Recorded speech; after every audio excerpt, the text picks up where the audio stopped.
People who complain about the purchasing power of the dollar are just not that bright. This is a lovely chart from Visual Capitalist. I welcome you to take a look. And it shows a breakdown of the purchasing power of the United States dollar from when the Federal Reserve started in 1913 to 2021. And the purchasing power of our currency has dropped by over 96%.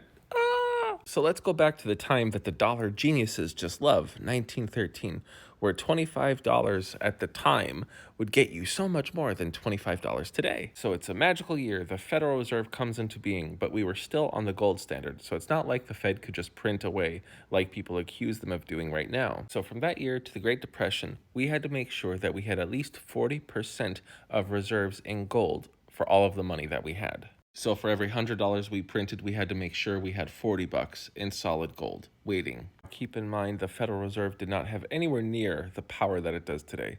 In fact, up until the Great Depression, their powers were quite limited. They were able to print money if there was a money supply contraction, and they were able to drop the money supply if there was too much going around. But they weren't allowed to buy and sell treasury bonds and a bunch of other assets in open market operations. People could say whether or not the Federal Reserve helped anything, but let's just show you a timeline of our depressions. Here is a list of every major U.S. economic depression in the entirety of our history. If you notice, up until the creation of the Federal Reserve, we had a major depression every 10 years. Just look at this chart. We had a slight depression in 1920, but we quickly recovered. In fact, if you compare it to every other depression before, it was the shortest one we ever had. But then, of course, was the Great Depression. And the reason why we had the Great Depression is because we didn't allow the economy to recover uninterrupted like we did in 1920 and 1921. But you notice how the list of Great Depressions stop after 1939? It's almost like having a stabilizing influence for our monetary policy outside the three branches of government has been helpful. If you ask everyone who hates the Federal Reserve and fiat-backed currencies why we averaged one Great Depression every 10 years before the Federal Reserve, they couldn't tell you. It's because whenever there is a great financial panic, it doesn't matter what time period, people are trying to get their money out of the banks, which causes a huge contraction in the money supply. And since for this time we were a specie-backed currency, specie just means like gold and silver coins, we were not able to increase the money supply on demand to meet such an economic contraction, so we were always doomed to a collapse. And that's what happens when most of the control of the money supply is in a decentralized system. You see, the anti-fiat people don't know this about American monetary history, but there were two pretty bad things that was going on before the Federal Reserve. For one, the U.S. Treasury, which issued the U.S. currency, was limited by the amount of gold that there was. So if there was a huge contraction in the money supply or gold, it's not like they could just start making it out of thin air. The other is that banks issued their own form of currency, which was called banknotes. These banknotes were used interchangeably with US dollars, so people just considered it another form of cash. And whenever there'd be a run on the banks, the banknotes would become absolutely worthless, and people who thought they had thousands had pennies. In fact, the use of banknotes didn't fully get phased out until 1935, but the Federal Reserve helped that happen.